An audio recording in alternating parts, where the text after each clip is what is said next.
gostaria só de ler uma coisinha que eu escrevi a respeito da exposição do Krasber, só para criar um pouco mais de ambiência, que é o seguinte: teve um momento na preparação da exposição Respiração Krasber que foi fundamental para mim. Foi quando li, numa entrevista prestada ao Mário Sérgio Conte, a seguinte declaração de Krasber: nunca a natureza me perguntou de onde eu vinha, se eu era naturalizado, qual era a minha religião, e isso me deu grande alegria.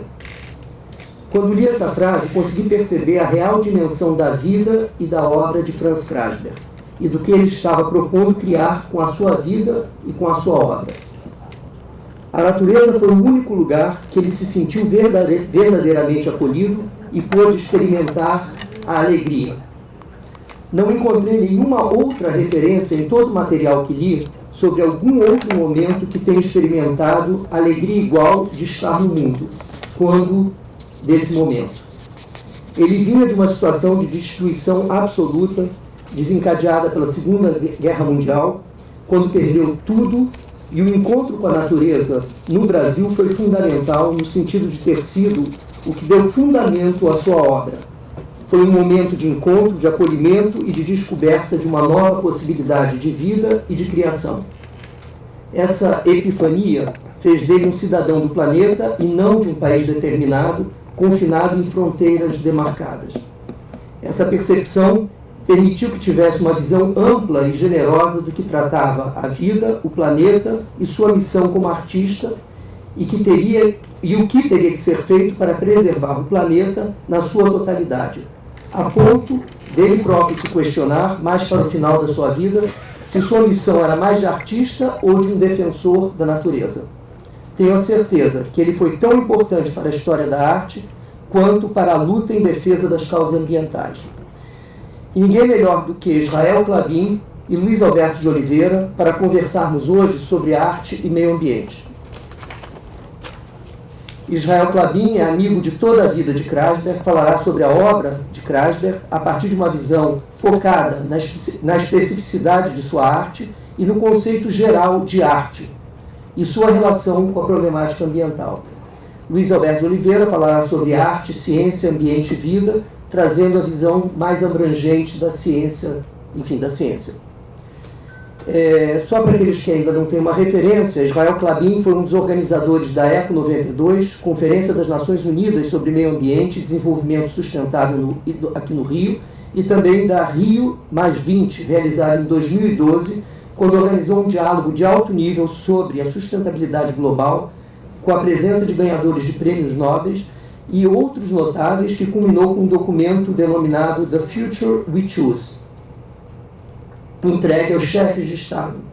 É autor do livro A Urgência do Presente, Biografia da Crise Ambiental.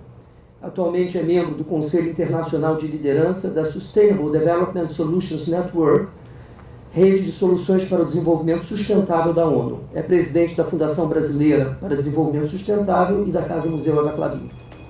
Luiz Alberto de Oliveira é físico, doutor em cosmologia, pesquisador do Instituto de Cosmologia, Relatividade e Astrofísica do Centro Brasileiro de Pesquisas Físicas, onde também atua como professor de História da Filosofia da Ciência. Professor de História e Filosofia da Ciência.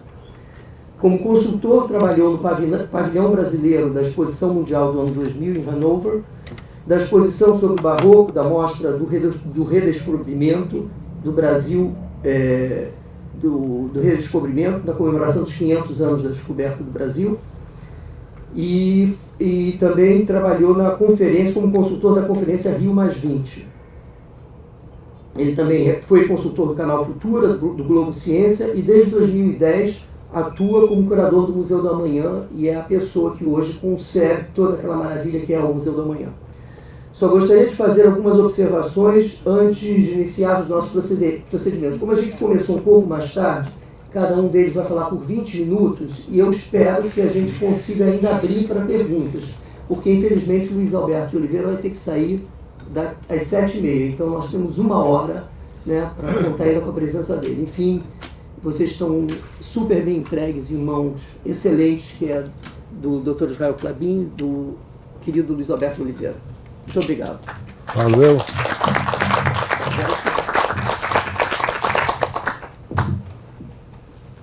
Bom, boa tarde a todos. Obrigado por terem vindo. Eu esperava que nós tivéssemos uma conversa mais pessoal, mas a obrigação que o nosso curador me deu e nos deu a nós dois é que nós não ultrapassássemos 20 minutos. Por medo de passar os 20 minutos, eu resolvi escrever o que eu gostaria de falar, porque aí eu sei que não vou passar de 20 minutos. Bom, de qualquer maneira, o nosso curador, Márcio Doctor, me fez aceitar, e eu fiz com muito prazer, falar sobre a minha relação com meu saudoso amigo Kreisberg.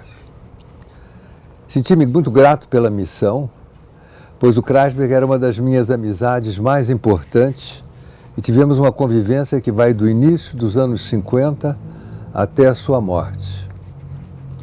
Acho que o passado não só circunscreve, como também catapulta o nosso pertencimento ao planeta Terra e nos dá os núcleos fundamentais diante dos quais exercemos e maximizamos as potencialidades que recebemos e as visões que criamos para construir o nosso futuro comum.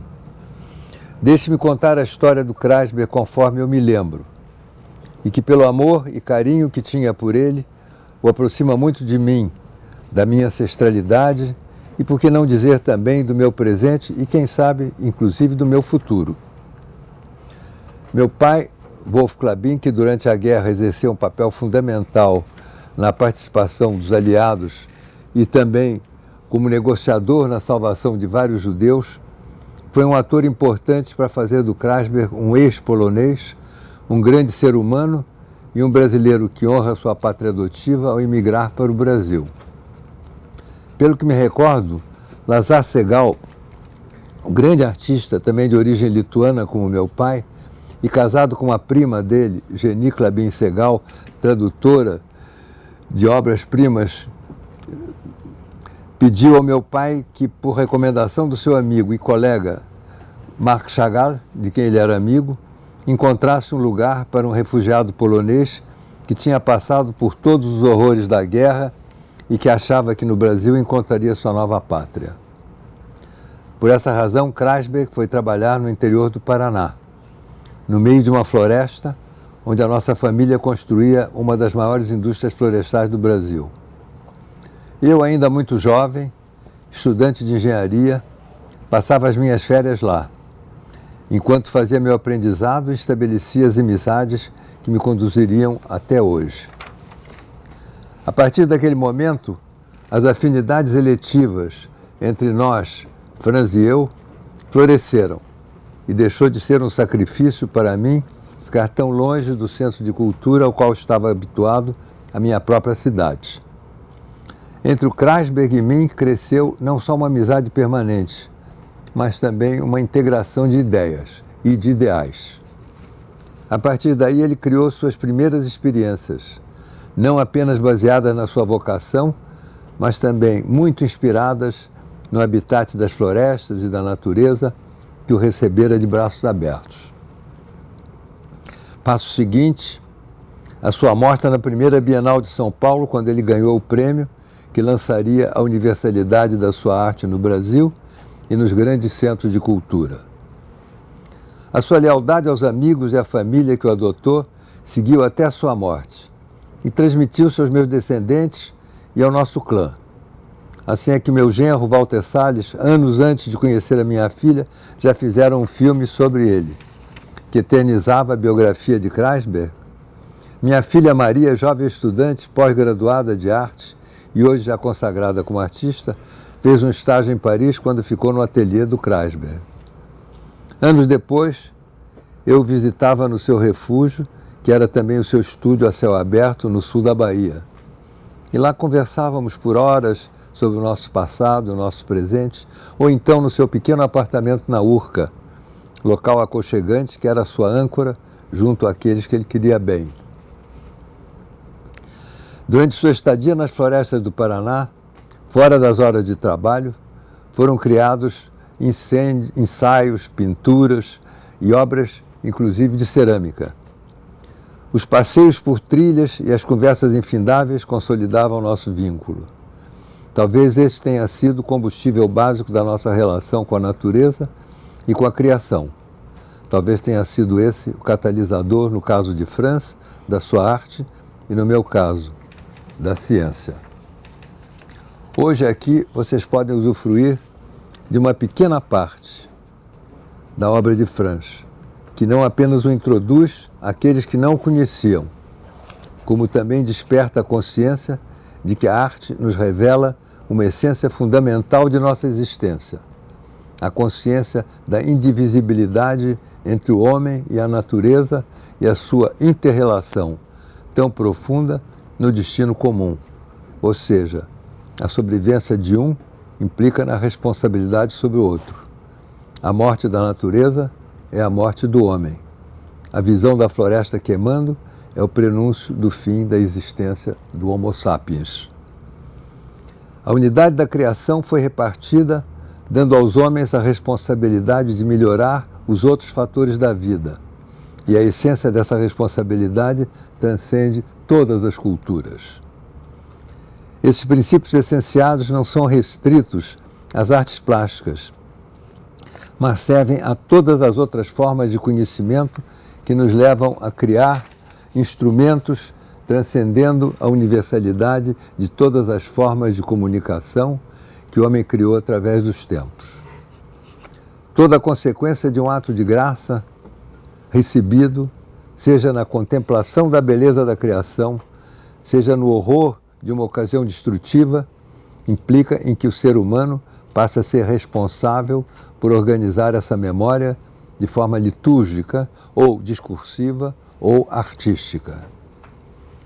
De qualquer maneira, a universalidade em qualquer meio de comunicação é essencial para que a experiência do ato de graça recebido se torne universal e tendo, portanto, a mesma função naquele a quem ela é transmitida.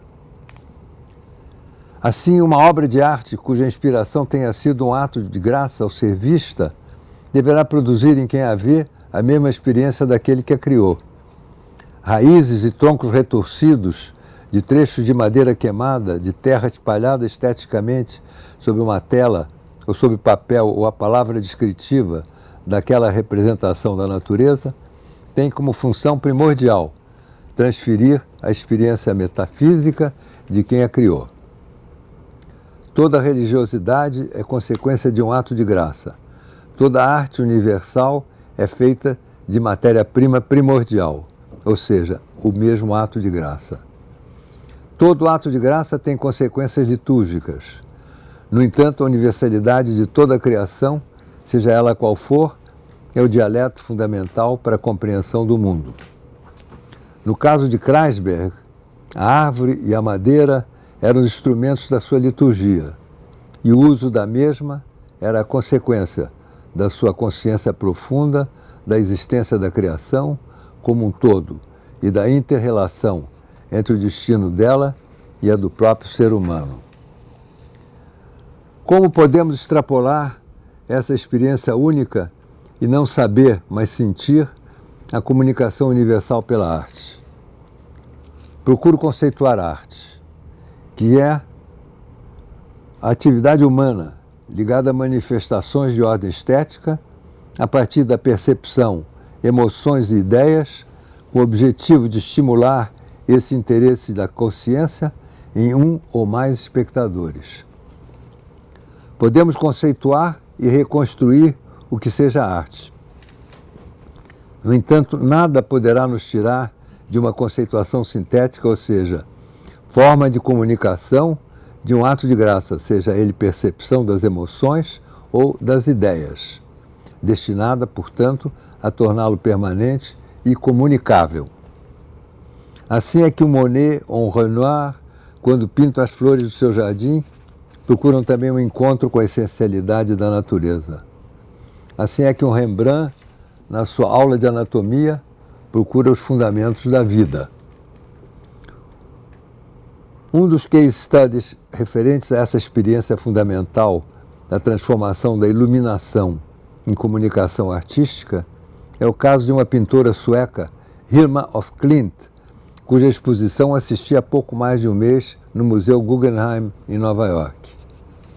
A impressão fortíssima da evolução da sua arte só me foi possível compreender quando, pela sua história, aprendi que ela era uma luterana convicta e extremamente religiosa. Essa artista teve uma produção volumosa, porém deixou em seu testamento que as suas pinturas só poderiam ser mostradas pelo menos 20 anos após a sua morte. Ela guardava o seu diálogo para si mesma e para o seu mais direto ouvinte, o Criador, conforme ela o compreendia. Essa foi sua forma de não apenas receber o ato de graça, mas como luterana convicta, de também só comunicá-lo após o seu desaparecimento. Voltemos, portanto, à figura central da nossa conversa, que é o nosso Franz Kreisberg. Em 1978, Kreisberg, juntamente com o crítico de arte e filósofo Pierre Rostany, viajaram pelo Alto Rio Negro. E daí saiu um manifesto que eventualmente vocês podem escutar na íntegra nessa mesma sala, pois faz parte desse projeto Respiração, que é iniciado com a seguinte frase, o dito projeto, ou melhor, o dito manifesto. O Amazonas, repito o que ele escreve, o Amazonas constitui-se hoje em dia sobre o nosso planeta no último reservatório, refúgio da natureza integral. Que tipo de arte, que tipo de linguagem pode suscitar tal ambiência? Excepcional sob todos os pontos de vista, exorbitante em relação ao senso comum. Bom, essa pergunta faz parte de um decálogo consequente a ela e que sinteticamente implica na repulsa à tradição realista e à procura no contato direto com a iluminação, ou seja, um naturalismo do tipo essencialista. Há pouco tempo, um colega me trouxe um livro feito com base na cultura indígena, cujo nome do livro é Mbaeka, tradução, O que tem na mata. Um trecho do livro me chamou a atenção quando Américo Vespúcio, ao chegar nessa visão de uma natureza plena e selvagem, escreveu: dialogar com nossos irmãos selvagens. Isso é Américo Vespúcio. Isso significa entender que o futuro pode estar na ancestralidade, que a evolução pode se dar aprendendo com coisas boas que um dia deixamos para trás ou esquecemos, que o ser humano e a natureza são indispensáveis. Note-se que isso foi escrito por Américo Vespúcio no século XVI. Dizia ele ainda ao entrar na Baía de Guanabara em janeiro de 1502. E se no mundo existe algum paraíso terrestre, sem dúvida, não deve estar muito longe desse lugar. Bom, o que eu tinha preparado foi isso. Mas, obviamente, que eu acho que eu andei um pouco mais depressa e eu gostaria de passar a palavra ao meu colega e amigo Luiz Alberto e depois nós podemos conversar um pouco. Ou seja, isso é apenas uma âncora para a conversa.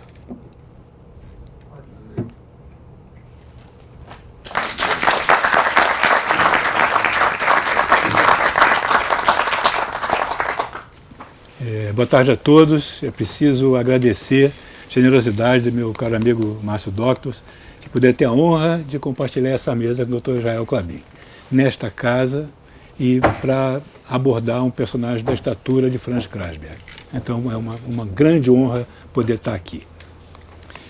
E bem, o que eu queria conversar com vocês é tentar seguir o tema difícil, espinhoso que o Márcio me sugeriu, falar da aproximação de ciência e arte e ambiente, e eu vou começar então conceituando uma forma possível de conceituar o que é ciência a partir de uma obra de um grande artista, de um escritor, Ernesto Sábato, que na juventude todos conhecem, o grande escritor argentino, foi referência na Comissão dos Desaparecidos na Argentina, que teve grandes consequências políticas, o que não aconteceu no Brasil, como nós sabemos. Sábato, na juventude, foi um importante físico. Trabalhou na Europa há muitos anos, antes de publicar O Túnel, Sobre Heróis e Tumbas e outras obras fundamentais. E ele, então, dizia que todo saber científico consiste de dois elementos. Um elemento que não muda nunca e um elemento que muda sempre. O elemento que não muda nunca, diz ele, é o método, a forma que regra o diálogo do pensamento com a natureza, do estudioso com o fenômeno. Método, do grego meta-rodós, caminho a seguir, diretriz. E o método, diz ele, como um elemento que não muda, que regula sempre o discurso, ele, por sua vez, tem dois elementos, observação cuidadosa e raciocínio impecável. Observação cuidadosa é a atividade do teorizador, do pensador. Aquele que... observação cuidadosa é a arte do experimentador, daquele que se encontra com a massa bruta do acontecimento e traduz o acontecimento em medidas, em valores. Então isso é uma arte, uma afasia de extrema delicadeza, de extrema sensibilidade. Tem histórias famosas sobre quando grandes teóricos entram nos laboratórios e as máquinas param de funcionar, né? Então essa é a maldição dos teóricos, que os experimentais gostam de brincar. Eu conheço casos que aparentemente isso acontecia de verdade. Então, a observação cuidadosa é esse a fazer de você converter o fenômeno de bruto em um fenômeno medido, representado. Raciocínio impecável, por sua vez, é o afazer do teorizador. Teoron era um sacerdote que corria à frente nas procissões religiosas gregas, subia no alto das colinas e avistava ao longe. Então, teorizar é ver amplo, é ver longe, é ver muito. E então o teorizador é aquele que toma essas medidas e a partir delas ele é capaz de extrair uma forma, muitas vezes expressa por uma fórmula, que regularia o desenrolar daquele acontecimento. Então ele, a partir dessa representação, ele é capaz de desenvolver, de imaginar, de elaborar uma regra pela qual aquele acontecimento operaria. O que é decisivo na aplicação do método é que essa proposta de regra de funcionamento do fenômeno tem que voltar a ser aferida pelo experimentador, tem que voltar a ser confrontada com a experimentação, com a observação. Se a descrição for suficientemente adequada, esta é uma boa teoria, uma boa proposta, vamos, a partir dela, procurar elaborar novas perguntas aos fenômenos. Se não, é bom, porque ela é descartada e uma outra proposta tem que ser elaborada. Então esse jogo Observação, teorização, observação novamente, nova teorização, demonstra o papel cumulativo, progressivo que a ciência tem, que o fazer da ciência tem, que não é o caso da arte. Né? A arte, nós sabemos muito bem, ela não é evolutiva, né? Nesse sentido cumulativo, reiterativo. Né? A gente não tem nenhuma razão para dizer que Leonardo ou Picasso é uma evolução de Leonardo, não há nenhuma razão para se dizer isso. Podemos dizer que Einstein é uma evolução de Newton, mas não podemos dizer que Picasso é uma evolução de Leonardo, no mesmo sentido. Né? Então, o Sábato nos diz que esse é o elemento que não muda, o elemento que regula a aplicação, o diálogo do pensamento com a natureza, o método, observação cuidadosa, raciocínio impecável, isso não muda nunca. O que, em contrapartida, muda sempre, tem que mudar sempre, são os resultados da aplicação do método ao estudo da natureza. São os diferentes enunciados que cada diferente saber, né, os praticantes desse saber vão elaborando ao longo do tempo, nesse diálogo, nessa conversa constante. Né, então vão sendo produzidos enunciados pelo próprio fazer, pela própria natureza da aplicação do método, são necessariamente substituíveis, necessariamente superáveis. Isso quer dizer que, no entendimento do Sábato, a ciência não é um dispositivo de pensamento capaz de elaborar verdade com V maiúsculo, verdades finais derradeiras. A ciência pode elaborar verdades com V minúsculo, verdades circunstanciais, parciais, temporárias, adequadas a um certo momento e que depois, naturalmente, pelo próprio desenrolar, pela própria continuidade da aplicação do método, vão ser superados. Então, esse é um fato decisivo para a gente compreender que os enunciados da ciência têm uma permanência, uma durabilidade muito diferente daqueles dos enunciados da arte. A arte tem um foro de perpetuidade. Né? Eu me lembro de minha querida mestra Faiga Ostróga relatando como ela ficou impressionada quando foi na caverna de Altamira, na Espanha, e lá contemplou pinturas de 20 mil anos de idade. E ela revelou como ela, no espírito moderno, foi inteiramente afetada, imobilizada e transportada, né, a partir daquele encontro com um artista de tantas gerações atrás. E, no entanto, ali, naquele óleo, naquela cinza, naquele pigmento, né, naquelas formas que estavam ali, algo estava infundido naqueles materiais que foi capaz de colocar o espírito dela em movimento. Essa é a potência da arte. Né? Você se encontra com a arte e algo em você se move muito para além do estímulo visual, ou sonoro, etc., que a arte, que é o veículo da arte. Então, essa potência de perpetuidade os enunciados da ciência não têm. Eles necessariamente têm essa precariedade, essa flexibilidade, por outro lado, para que esse processo cumulativo, né, possa ir operando. Bom, se é assim, o que essa perspectiva desse saber científico constituído dessa maneira, segundo Ernesto Sábato, o que teria a dizer sobre a nossa relação com o ambiente? Teria claramente duas coisas. Uma, nós pertencemos a um ambiente, e segundo, nós somos esse ambiente, no sentido muito objetivo de que nós organismos humanos, indivíduos homo sapiens, a cada 7 anos aproximadamente, todos os átomos do nosso corpo são trocados. Então não é apenas uma troca no nível celular, uma troca no nível de molécula, proteína. Todos os átomos do nosso corpo, nós somos atomicamente outros corpos de 7 em 7 anos. O incrível é que esse processo de substituição material completa se dá nós mantendo aproximadamente o mesmo feitio, algumas rugas a mais, alguns cabelos a menos, algumas cicatrizes na alma, às vezes, né? Mas essencialmente nós ainda olhamos nos espelhos e nos reconhecemos. Os amigos das pessoas nos reconhecem. E, no entanto, objetivamente, corporalmente, somos inteiramente outros. De onde é que vieram esses materiais que substituíram os materiais que estavam presentes em nós? No ambiente. De onde mais viriam? Então, podemos conceber que o que nós somos fluxos, rodamuinhos, que durante um certo tempo esses materiais coexistem, eles coirmanam, né, eles se colocalizam no interior de um certo perímetro que a gente chama de pele.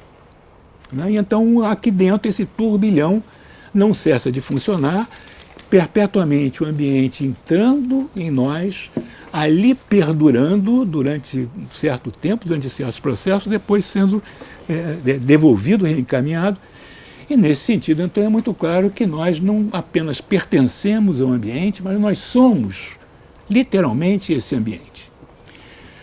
Essa relação é uma relação que todo organismo tem com o mundo. O que é diferente hoje em dia é que, a partir da construção desse acúmulo de conhecimento que a ciência foi realizando sobre diferentes setores, sobre diferentes aspectos, a aceleração extraordinária dessa produção de conhecimento nós testemunhamos hoje.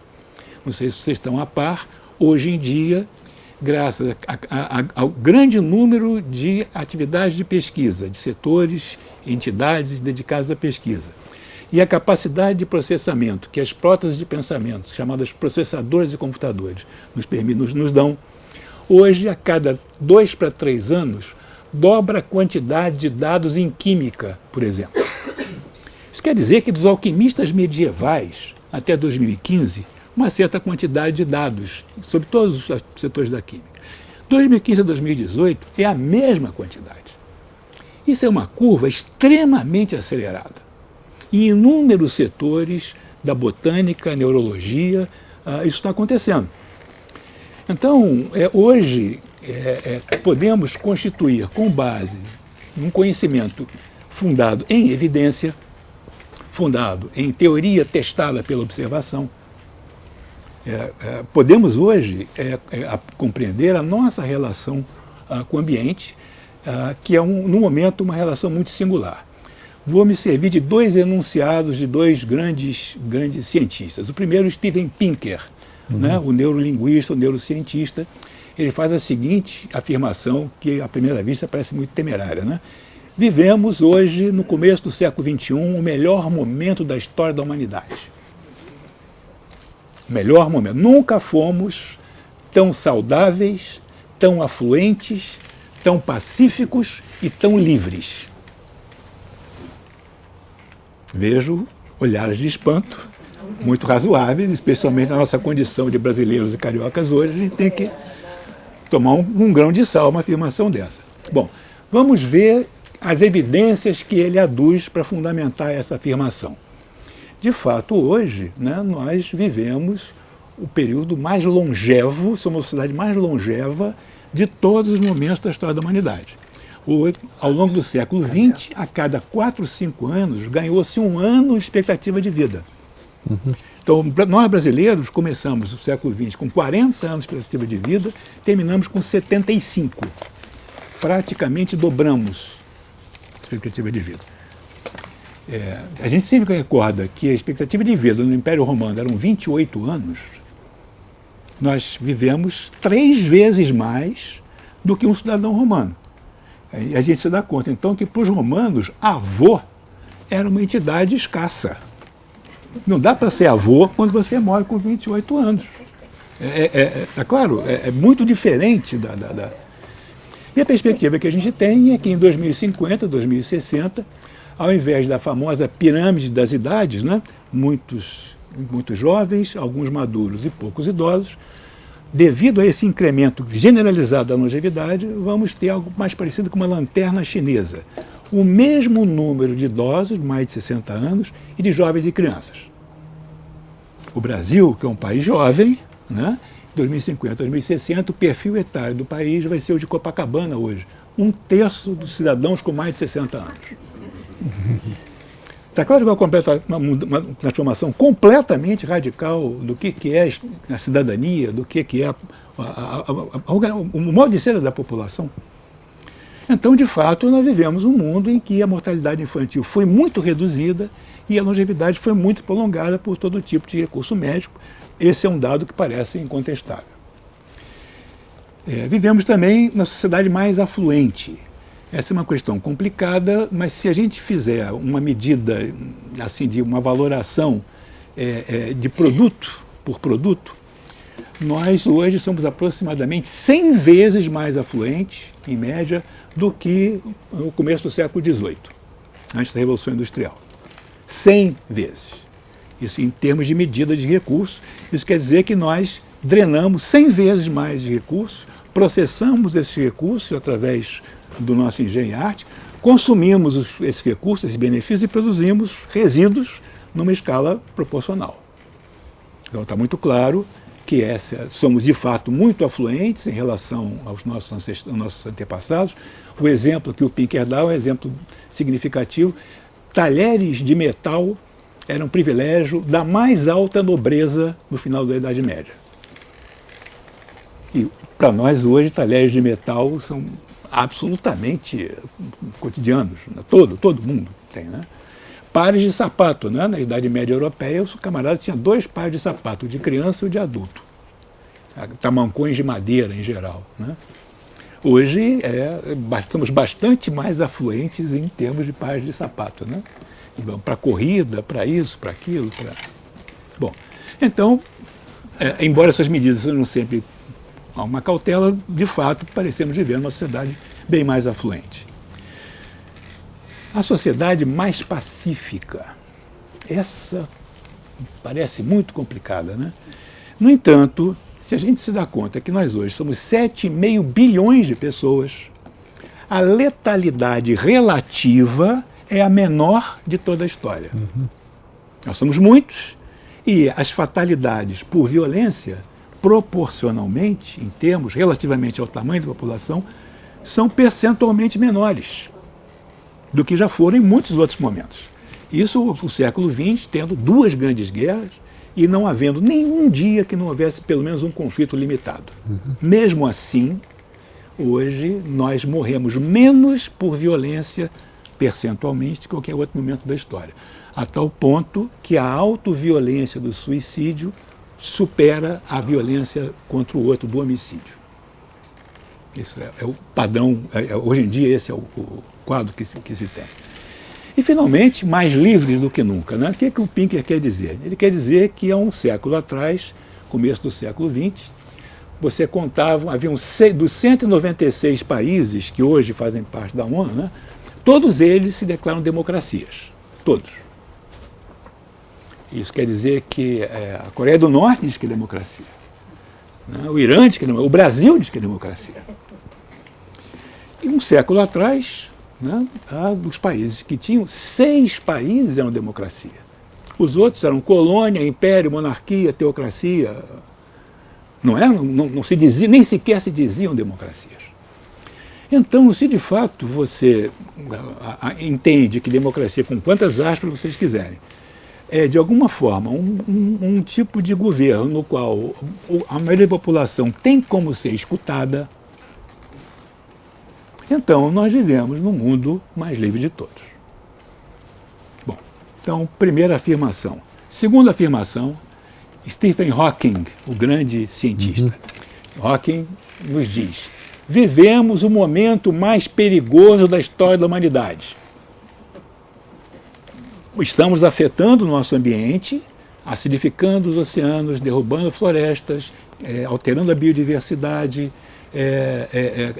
temos problemas de alimentação, vamos ter mais ainda, estamos esgotando os solos.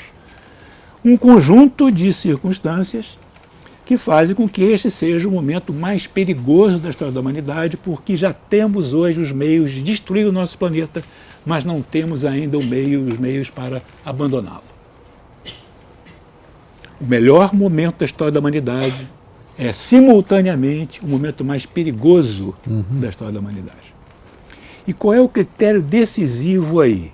É o fato da nossa relação com o ambiente ter se tornado uma relação caracterizada pelo fato de que o conjunto da nossa atividade engolfou o planeta. Então, ao invés de nós, como nossos antepassados faziam, operarmos localmente, transformarmos recursos em utensílios e benefícios e produzirmos resíduos em escalas locais, afetando muito pouco o ambiente, nossos ancestrais mais remotos eram insignificantes, o conjunto da ação deles precisou dezenas de milhares de anos de ocupação da Amazônia para que a plantação artificial de castanheiras e o uso, a produção de terra preta de índio, né, terra corrigida, né, fizesse a Amazônia ser aquela do dezenas de milhares de anos. Mas hoje nós de 250 anos para cá, e mais marcadamente de 1950 para cá, chamada Grande Aceleração, né, o conjunto da nossa atividade tornou-se uma força de alcance planetário.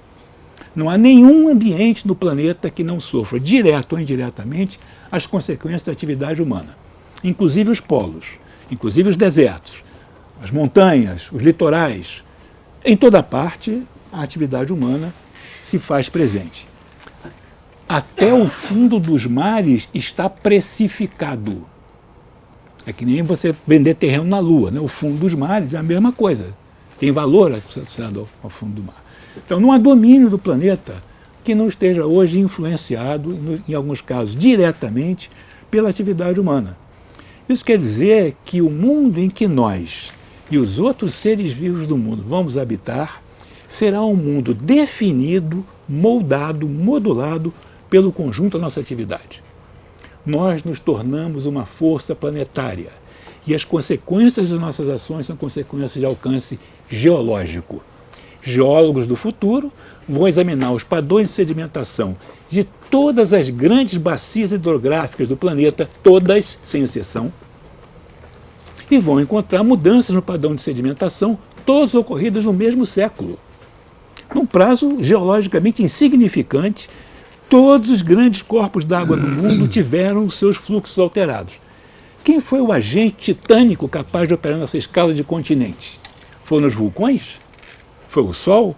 Foram os vírus? Não, foi a atividade humana. Então, essas evidências que os geólogos do futuro vão dizer, não, alguma coisa aconteceu que brotaram barragens e canais e desvios que fizeram, sistemas de irrigação que fizeram com que esses cursos d'água fossem alterados globalmente, planetariamente. Então, uma série de evidências como essa nos permitem afirmar que nós vivemos hoje uma nova época, né? A era dos humanos, o antropoceno. E o antropoceno significa que, já que nossas atividades ganharam essa escala, esse escopo e essa duração, nós, nossos descendentes, e na verdade o conjunto da vida na Terra, vamos viver nesse planeta profundamente alterado pela nossa própria atividade.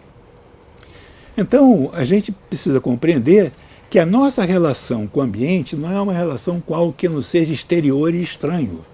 A relação com o ambiente, ela se dá primeiramente dentro de nós mesmos, conosco mesmos, e segundo, a relação com o ambiente é a relação que permite que nós sejamos o que somos. Não há um ambiente para lá e os humanos, a sociedade, a cultura, o pensamento para cá. Essa repartição artificial surgida em meados do final do iluminismo, começo do século XIX, ela é inteiramente obsoleta, inteiramente ultrapassada. Não chegou nas nossas escolas ainda, por incrível que pareça, esse entendimento claro de que não se pode mais operar, não se poderá mais operar daqui para frente sobre esse princípio de separação entre natureza e cultura. Não funcionará. Já caducou. Por isso, quando temos um artista da estatura de Krasber, quando Krasber nos traz a natureza transmutada, a natureza torturada, que reflete, talvez, Israel, a própria dor, a própria angústia, né, que marcava a personalidade e o trabalho de Krasber, nós compreendemos que estamos escutando aí uma voz que é como a natureza dizendo para nós mesmos, veja que formas eu posso assumir, formas tão terríveis e tão vigorosas. Veja como esse artista foi capaz de escancarar para o nosso olhar essa potência do mundo, que é a potência que é nossa mesmo. E que agora é preciso um novo olhar, um novo entendimento, um novo espírito, um novo coração, uma nova alma e principalmente novas mãos, novos gestos. Os gestos pelos quais nós vamos nos converter na indispensável ponte entre o que veio antes de nós e o que virá depois de nós. Se nós conseguirmos nos constituir nessa ponte, como Krasber fez essa ponte entre a natureza e a cultura, a natureza e a arte, se nós conseguirmos nos constituir nessa ponte entre o que foi e o que virá, o futuro vai lembrar de nós com saudade. Muito bem. Muito bem. Perfeito. Maravilha. Se você... Gostaria, só um minutinho, só gostaria de agradecer, enfim, porque há muito tempo não aprendia tanto, em tão pouco tempo, os dois. Mas, enfim, foi um prazer enorme. Eu só estou interferindo agora porque eu estou vendo ali no relógio ali que faltam 15 minutos para o Luiz Alberto sair. Então tem uma proposta, não sei se vocês aceitam, se vocês têm alguma coisa de um comentar a respeito do outro, do que o outro falou. Eu tenho. Então, Israel, por favor, aí depois a gente passa, vamos tentar ainda conseguir ver se é possível fazer alguma pergunta ainda para ele. Não, eu tenho como constante a aceitação total e plena daquilo tudo que você falou, Luiz Alberto.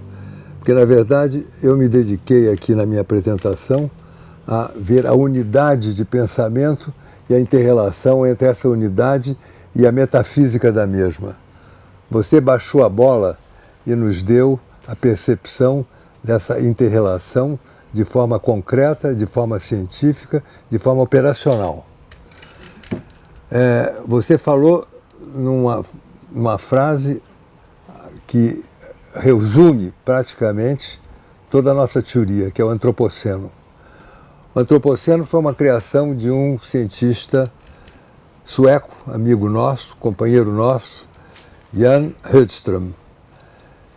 O que ele faz na Academia de Ciência da Suécia é exatamente trabalhar em toda a teoria de sustentabilidade de um sistema que nós estamos procurando criar.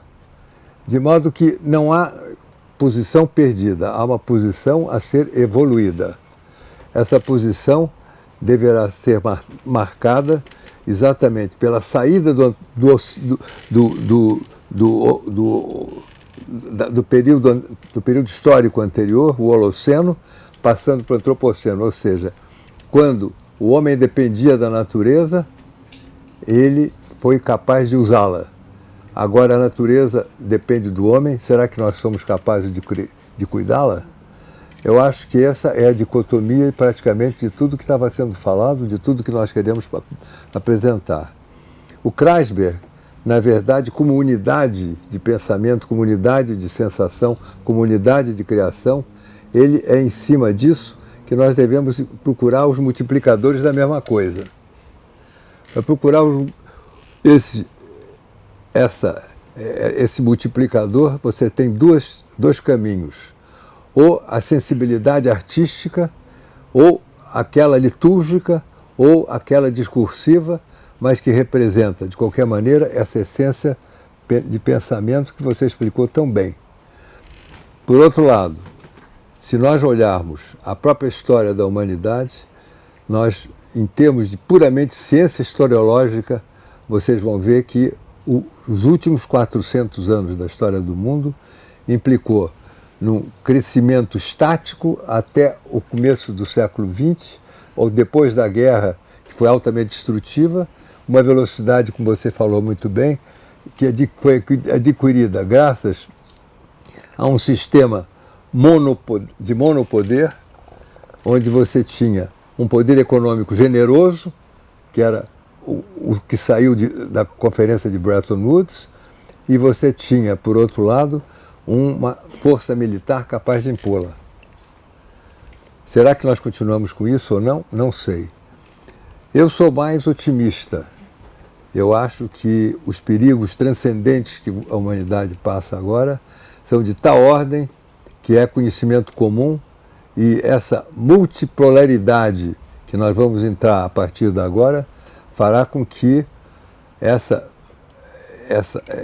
sistema de poder se dilua e passe a ser aquilo que cada um de nós tem a possibilidade de exercer. Isso é extremamente importante, ou seja, a democracia, na verdade, é isso. A capacidade nossa de exercermos o nosso poder para que ele se torne múltiplo.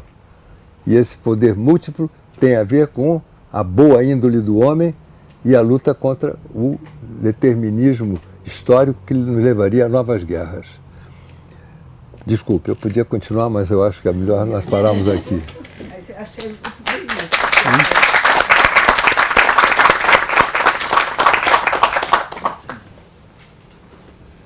Luiz Alberto, quer fazer mais algum comentário?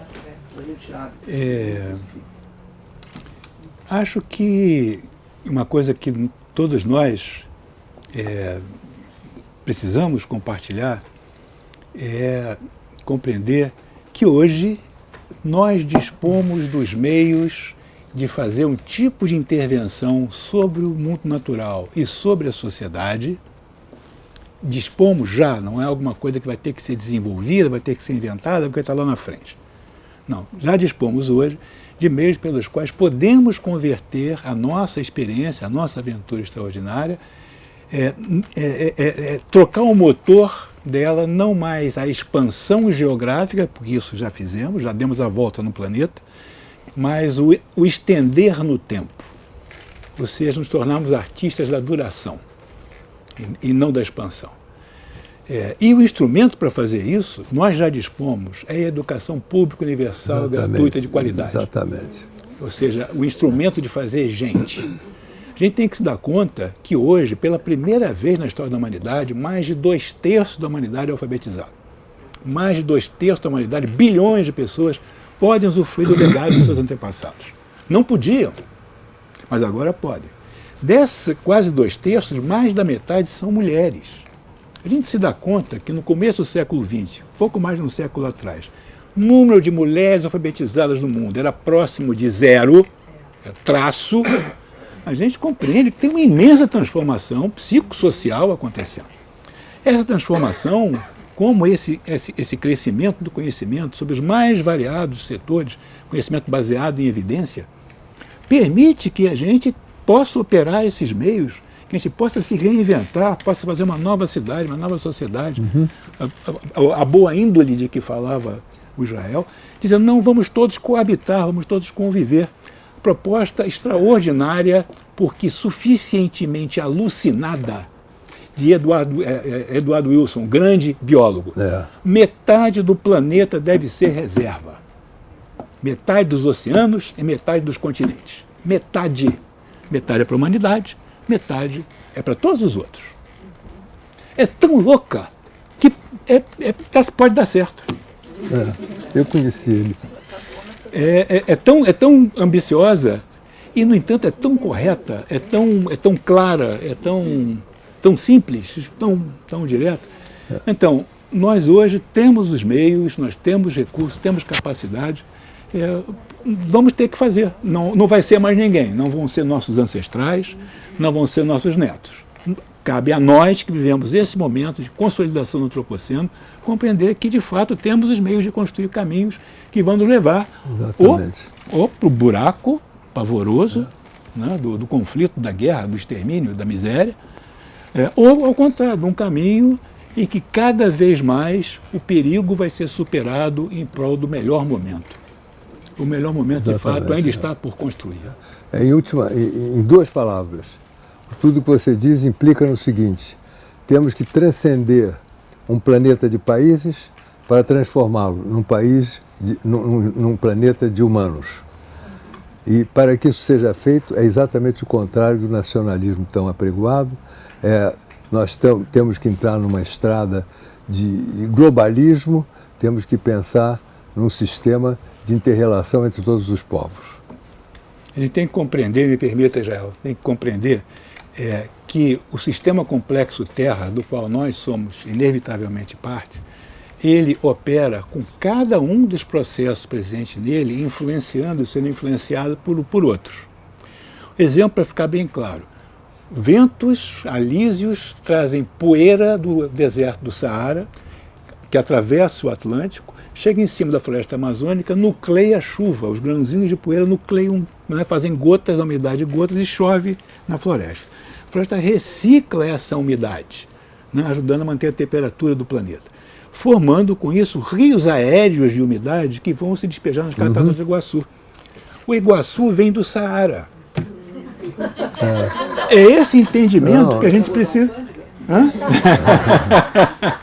Esse entendimento que a gente precisa ter para compreender exatamente isso, que não se trata deste país, desta nação, deste grupo, daquele outro. Se trata, de fato, do conjunto da humanidade. Já que você falou na função globalística da Amazônia, eu quero lembrar também que, pela evaporação, essa regulagem climática do planeta é feita pela Amazônia.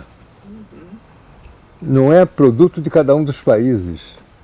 E isso nos responsabiliza mais ainda pela manutenção desse repositório de benefícios globais. É isso. Eu só queria fazer uma observação em relação a essa questão da Amazônia, né, que eu acho que é fundamental, naquilo que o Israel lembrou, né, com muita propriedade em relação ao manifesto do Rio Negro, que foi exatamente isso que o Krasberg, juntamente com Pierre Restany, procuraram naquele momento, né? Nessa viagem pelo alto do Rio Negro, eles constataram a importância da Amazônia para o projeto global, né? Enfim, eu gostaria agora também, acho que ainda dá tempo de fazer uma perguntinha aqui, apesar de daria vontade de ficar aqui a noite toda ouvindo os dois conversando. É bastante, é extremamente alimentador, né? Mas enfim, se alguém quiser fazer alguma pergunta, alguma observação... Eu só diria que não é muito alimentador, porque nós dois concordamos. Mas deixa eu... Não é desanimador quando a gente... Espera um minutinho, eu só preciso te dar o microfone, porque nós vamos fazer um vídeo com isso. Então, é importante. Não é desanimador quando a gente vê que acordos a favor dessa harmonia global que a gente procura, um futuro melhor para o mundo, né, são desrespeitados, que essa multipolarização viceja como está, né, e interesses pequenos sobrepõem sobre interesses globais, né? Isso é um pouco desanimador. Como é que vocês veem isso? Olha, na verdade, o que você está falando é a exaustão de modelos de gestão, tanto em termos micro quanto em termos macro. Se você vê o funcionamento das Nações Unidas, por exemplo, que eu consigo ver de dentro, você sabe que ela está representada, mas não está eficiente o suficiente para conseguir alterar o caminho das coisas. Quando você vê o anacronismo dos modelos democráticos no planeta inteiro, você sabe que não tem outra maneira senão manter democracia, quote unquote, porém renovada, modificada e, sobretudo, centrada num problema de gestão. A gestão da democracia hoje está ultrapassada. Ela tem que ser feita em termos de uma visão global, de uma visão profissionalizada e, ao mesmo tempo, mantendo todos os dados fundamentais da liberdade humana. Então, essa crise que a ciência, por exemplo, está tão mais adiantada do que as ciências sociais, essa crise que nós estamos passando, ela se restringe às ciências sociais e a maneira de você contornar as dificuldades do passado sem guerra. Antigamente isso era controlável através de guerras. Hoje isso ficou anacrônico. Você tem hoje possivelmente guerras tópicas, mas você não tem mais a periculosidade de guerras globais, exatamente pela deterrência mútua de todos os atores conveniados aí nesse... De modo que eu não sou... Desculpe. Puxa vida, já. É um prazer ouvir você. Era isso que eu queria dizer, que ao contrário de um pessimismo, eu considero que as soluções virão mais por gravidade do que por decisão heróica de alguns grandes líderes. Bom, eu tenho que recordar aqui um grande mestre, Oscar Niemeyer, e um dia, conversando, ele, um olhar já centenário, né? Ele virou e me disse, professor, me chamava de professor, imagina. Mas você é. Professor, a luta é longa. E aí eu entendi, ele 100 anos de idade, ele estava me dizendo alguma coisa ali, que aquela ideia de que vai fazer assim, que a coisa vai resolver, que não vai rolar. Eu penso que haverá um fundo de racionalidade prática associado a um instinto básico de sobrevivência, quando a gente se dá conta, como por exemplo George Scheibel, um famoso célebre sociólogo alemão, diz o seguinte: as guerras sempre foram momentos de distribuição de riqueza. E ele vai fazendo um catálogo histórico. A guerra tal redistribuiu riqueza assim, guerra tal. Diz que a Segunda Guerra foi o que preparou Bretton Woods, foi o que preparou o Estado do Bem-Estar Social, maior redistribuição de riqueza. No momento a gente teve uma tal concentração de riqueza que só uma guerra termonuclear global poderia redistribuir. Só que uma guerra termonuclear global é o fim. Não deixa de ser uma solução. Bom, então, perante esse desvario, é necessário que os nossos grandes líderes se deem conta disso que as pessoas sabem. Mas, Luiz, olha... não é uma coisa que seja é difícil, não. É patente, é evidente, é dito. Agora, poderosas forças hoje agem fomentando ignorância e superstição. Globalmente. Ignorância, superstição, conflito são fomentados por poderosos. Conhecimento baseado em evidência, um instrumento que permitiu que a gente vivesse esse melhor momento da humanidade, e também o mais perigoso, né, é questionado a partir de opinião. Eu ponho a mão para fora, a mão volta molhada. Eu digo, está chovendo. Não, mas a minha opinião não está chovendo, não.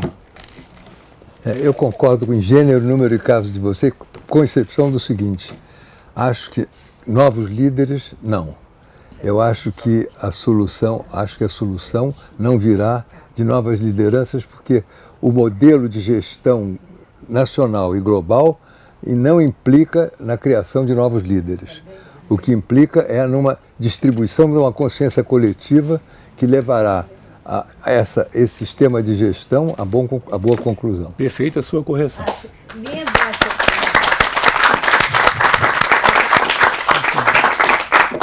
É lindo escutar o Dr. Israel Clabin, essa confiança no homem. Acho isso extraordinário de ouvir. E nas mulheres. Eu também acho que os tais grandes líderes, a era dos grandes líderes, está em discussão. E não sei se haverá.